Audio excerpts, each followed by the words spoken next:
CITS Pre-Calc Section 2.5 is on properties of graphs. Now in general, what we're going to do in this section is we're going to talk about how graphs shift and move around with respect to the origin, the x, and the y-axis. Okay? If we look at just some general graphs, we covered some of this lightly in Algebra 2. Some of the shifting we covered quite a bit. It was kind of in every chapter in Algebra 2. But some of this we covered kind of lightly. So the graph is symmetric with the y-axis if. Okay, so I'm going to be symmetric with the y-axis if the replacement of x with negative x leaves the graph unaltered. A good example of those are any line, of course, and a parabola. If I switch x with negative x in a parabola, I put negative x in here and square it, it becomes x. Okay, so if I go f of negative x, this becomes negative x squared plus 3, which is x squared plus 3. So therefore, switching x with negative x gives me the same function. Okay, that means it's symmetric with the y-axis. A graph is symmetric with the x-axis if replacing y with negative y leaves the graph unaltered. So again, kind of with the same idea, I'm going to take y here, put negative y in, and end up with y plus 2. So it's basically the same thing because this absolute value is just y plus 2, right? So that happens when we have more of an absolute value type function. Okay? The tough one is when it's symmetric with the origin. When it's symmetric with the origin, you're going to switch x with negative x and y with negative y. Then that graph would remain unaltered. A good example is a circle, where if I take negative x squared and negative y squared, I still get x squared plus y squared. So that's not changing. Or a hyperbola, which is negative x and negative y. When I multiply them together, I just get xy. So there's some examples of the types of symmetry that we have, okay, and how we can check them. Now we do have what are called even and odd functions, okay?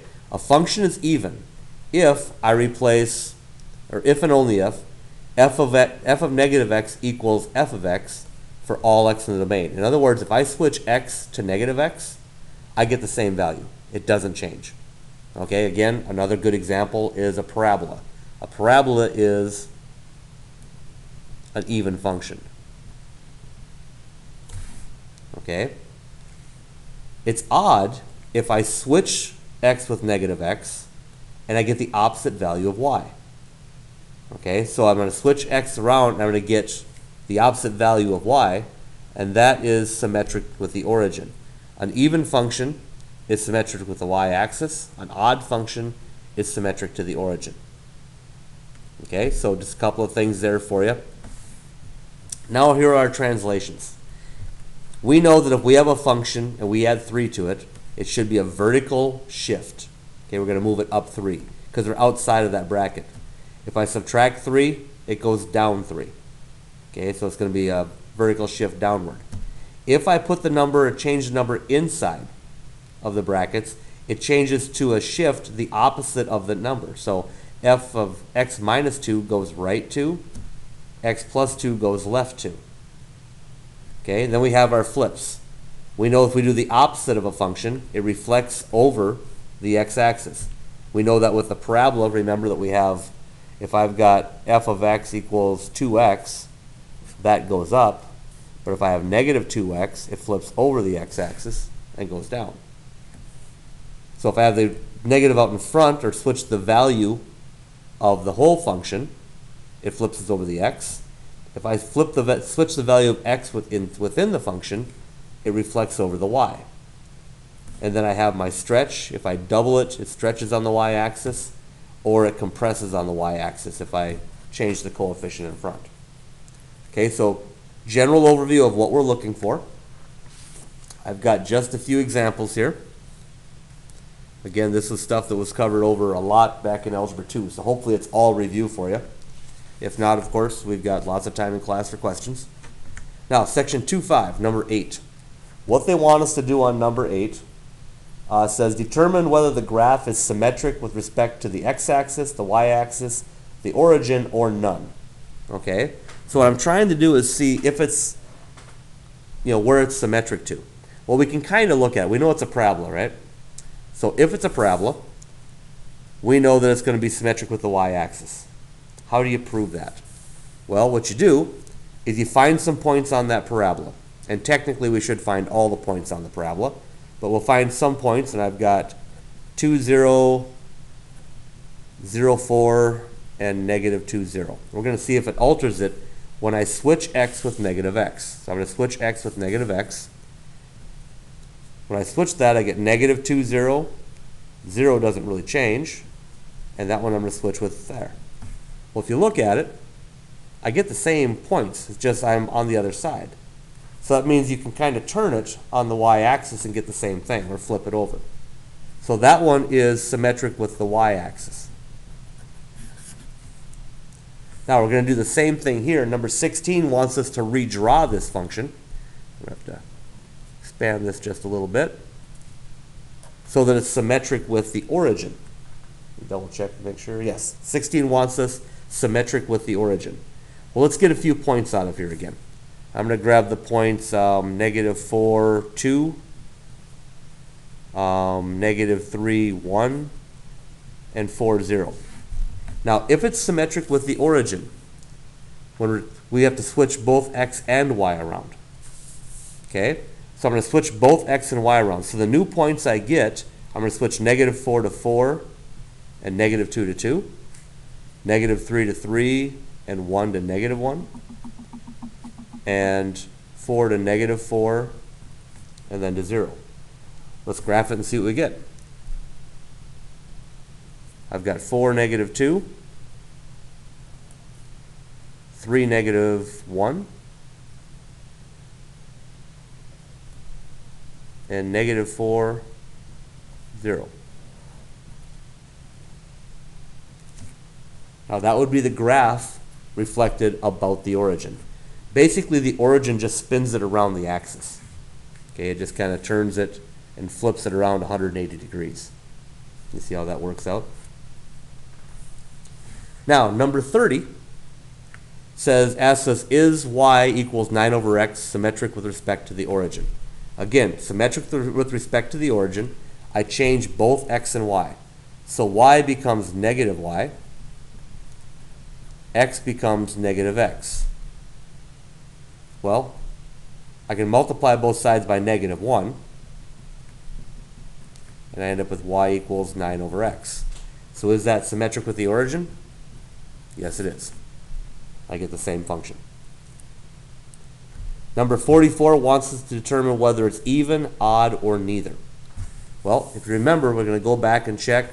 If a function is even, I change x to negative x, and I get the same thing. Okay? So all I need to do to check even, odd, or neither, I always change x with negative x.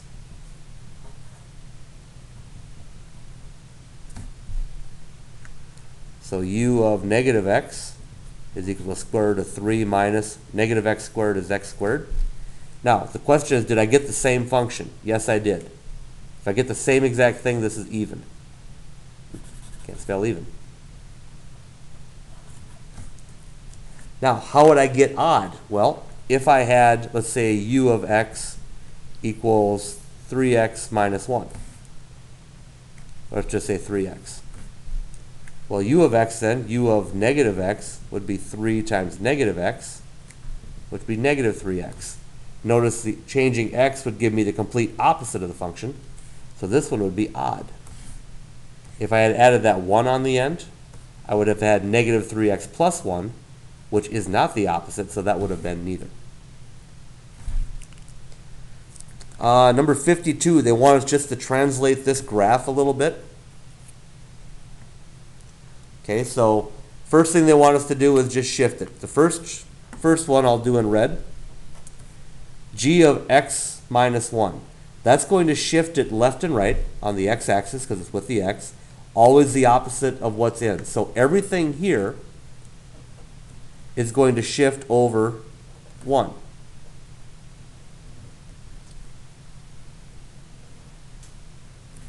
So there's your g of x minus 1.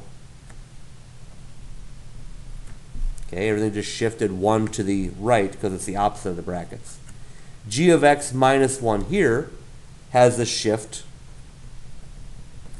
going the opposite, or going the same, but on the y-axis. So it's going to take this one, and it's just going to move everything down 1.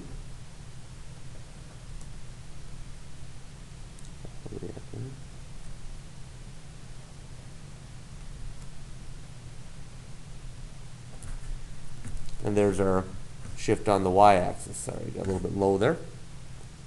So the inside the bracket's going to shift it the opposite direction. So this shifts it right 1. This shifts it down 1. Okay. 56A and B. I did just A there, but I've got both A and B. They give us 3 coordinates. Okay, and if you don't remember these as coordinates, this is the coordinate -3, -1, the coordinate -1, -3, and -4 and 2. Okay? They give us those coordinates, and they want us to give 3 new points if we do this shift. Well, think about what happened over here. This one changed the x value, basically. It changed x from 0 to 1, and then went to the same y value. It changed x from 2 to 3, but did the same y value. So what's happening here is you're changing the x value, but giving the same y value. So I'm going to change the x value from -3. I'm going to add 2. Remember, we do the opposite of what's in the brackets. So -3 plus 2 is -1, and the same y value.